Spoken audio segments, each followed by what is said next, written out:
All righty, let's talk about a little old wrestling before we get to the new wrestling, because we did a thing on the Drive-Thru this past week. I've been going through my office filing cabinets, and I've got stacks and stacks and mounds of papers and files and reports and etc. from every promotion in the world for the past 40 years. And we came across not only my prized copy of the TNA television format where Stain had Dr. Stevie drug Abyss, and we read that. That seemed to be popular with the audience, but also we read a few excerpts from a couple of the WWF agent reports from the 90s, and I found a couple more. I'm just going to go through a couple of things here. I saved these, I remember specifically, because it was these two are a couple of things I was involved in, but I mentioned that before I read any of this, this is a transcript.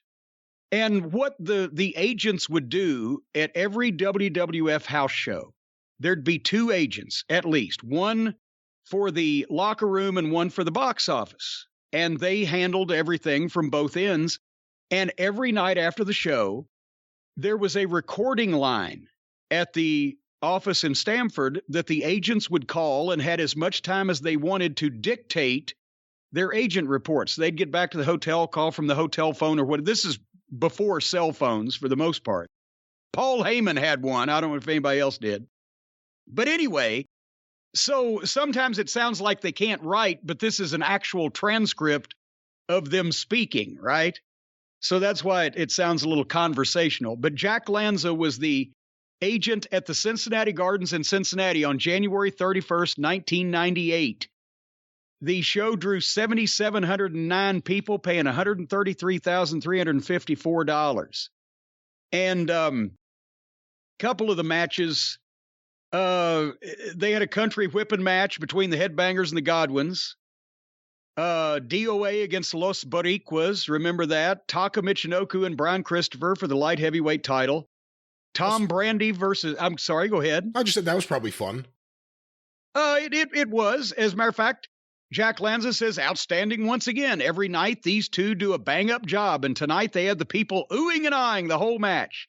They gave him a little bit of everything, the fancy high spots, the heat, the cockiness. The people bought into Taka. Taka won the match with a spectacular move. What a maneuver. And a hook for the 1, 2, 3. You know, I'm starting to wish Jack Lanza had a newsletter. I really like the way he writes up wrestling. And Tom Brandy and Marvelous Mark Marrow. Of course, Sable is a big part in the match. She gets a tremendous ovation when she comes out, and there's tremendous heat on Marrow when he sends her to the back. That's when they were trying to make Marrow a heel, and he would deprive the people of seeing the Silicone Princess herself. Anyway, then Ken Shamrock versus Jeff Jarrett. And that's the time that I was managing Jeff Jarrett when he had come in and they had made him the, what was it? Was it the NWA United States champion? North American. North American. I knew it was something to do with the country. Well, hear it right here. This was an NWA North American championship match. And that Jack ribbed me. And we did ribs like this at the house shows that people couldn't tell were ribs, but it entertained us and it didn't throw the show off. They told me, you guys go first, get on the microphone, cut a promo, get the people fucking hot, get a little steam. So I go in there and start doing it. I see Jack Lanza in the aisleway give me the stretch. I'm like, what the fuck? Something's going on. Shamrock's not ready, whatever. Well, here's his agent report. Cornette got on the stick and we pulled a little rib on Cornette. I was halfway down the aisle and kept telling him to stretch it, stretch it, stretch it. And he kept going and going. Finally, he did cut it off, but he was getting some good heat, but he finally caught on that I was ribbing him. He was just going to see how long I would fucking talk and keep, right?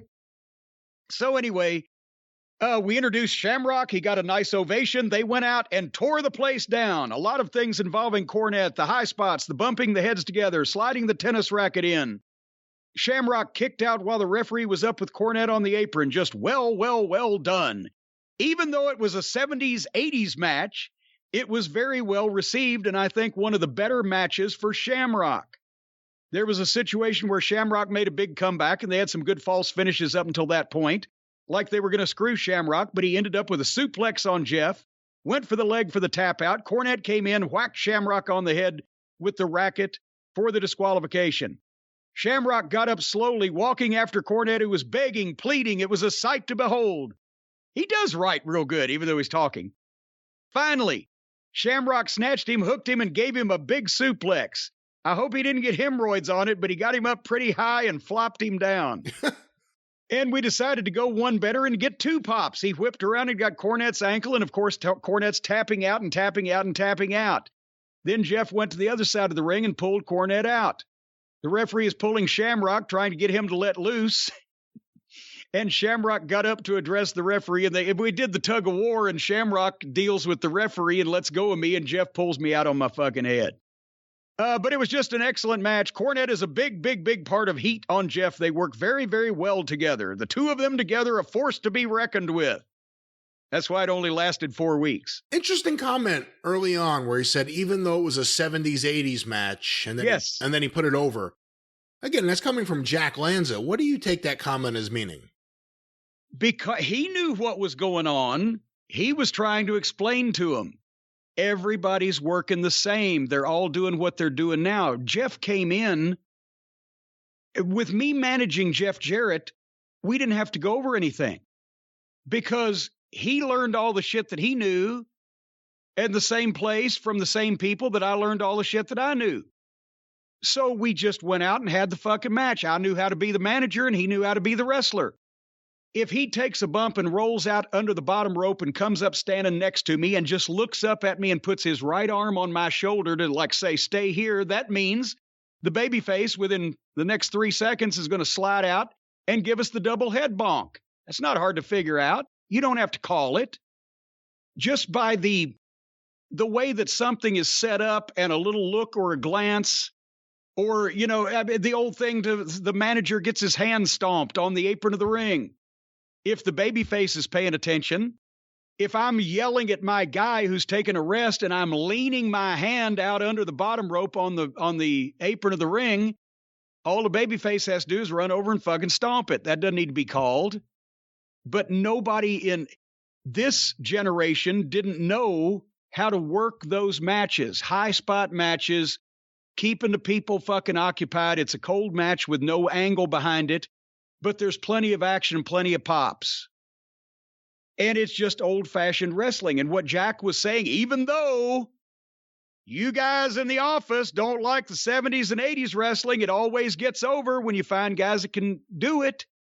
And because it was a different kind of match, Shamrock was not used to that style and didn't know all those things, so you had to kind of lead him through it. But it ended up making his matches more exciting in the house shows. He couldn't just go out there in a house show and do what he did on TV, fucking belly to belly and suplex and boom, world's most dangerous man. That's the end of everybody. You had to put in some time and give him some gaga. The double head bonk spot, I always like to be in the guy's right hand because you know how to screw you up if you're in the left hand. Imagine that you and me, Brian Last, we're in the ring with John Cena.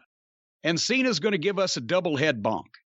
Well, he grabs me in his right hand and he grabs you in his left hand. And you can find out instantly whether a guy knows how to work or not by just how he does this. If he grabs both guys, you and me, by the back of our hair and just holds on, then he knows what he's doing. Then we rear back and we fucking go forward.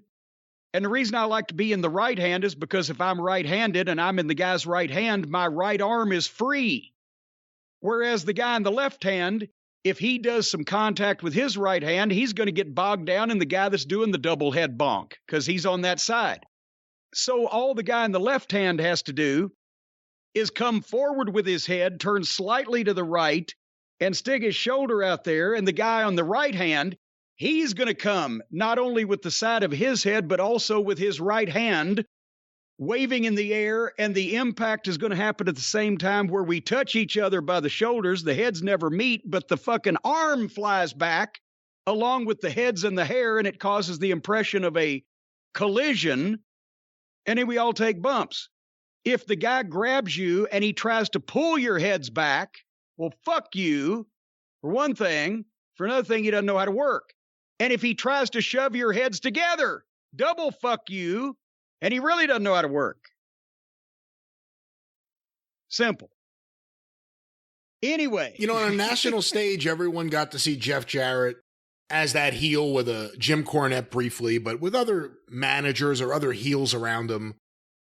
But, you know, go watch like 93 Memphis and 92 Memphis, and 91 Memphis maybe too. He is really good as that babyface stomping on the heel manager's fingers, as good as he was having the heel manager in his corner. He was really good as a babyface. You know, and then, of course, he became a heel as soon as he went to the WWF, but he was actually really good as a babyface. Well, and Jeff is one of the best workers that I ever managed. And he was one of the best workers in TNA. That's why I say his matches, he held everything together because he could work babyface or heel. He could work with anybody, and he knew old-style wrestling. It wasn't just the same shit that the modern guys were doing. But anyway, going to this is like a 4-page recap of the main event. The main event that night was a 6-man tag team match. Steve Austin, Cactus Jack, and Owen Hart against Rocky Maivia and the New Age Outlaws. That's interesting. Well, it was changed from what was originally advertised, which was Animal, Hawk, and Owen Hart against Shawn Michaels, Road Dogg, and Billy Gunn. And I don't know why. That's been lost to time. But just listen to Jack Lanza talk about this. Remember, this is January 1998. And people are just catching on that Steve Austin is the biggest star in the wrestling business, right? As of recently at that point. What was the date? January what? January 31, 1998. That's why Shawn's not there. That's right after the match at the Royal Rumble with his back. Ah, well, there you go. He's selling that again. But anyway, so the thing is, Steve Austin couldn't be the babyface that went around shaking hands and told everybody thank you for coming at the end of the fucking night and everything, send the people home happy like the WWF house shows always did. So instead, Steve starts doing something that Steve Austin would do. So here's the description. After Hunter and China is out of there, they've done some business. We left Steve in the ring. He hit the corners again, and the pop just didn't stop, and he left. But then what he did tonight was very, very interesting, and it's a signature move to him. I've told him he's got to do that every show now. It serves the same purpose as when Shawn was a babyface going around and hugging and kissing the people, when Brett was here doing his thing, when Hogan was here doing his posing. With Steve Austin, how Stone Cold would do it, he walked to the short entrance, which in Cincinnati, you enter from the side, so it's not a long entryway.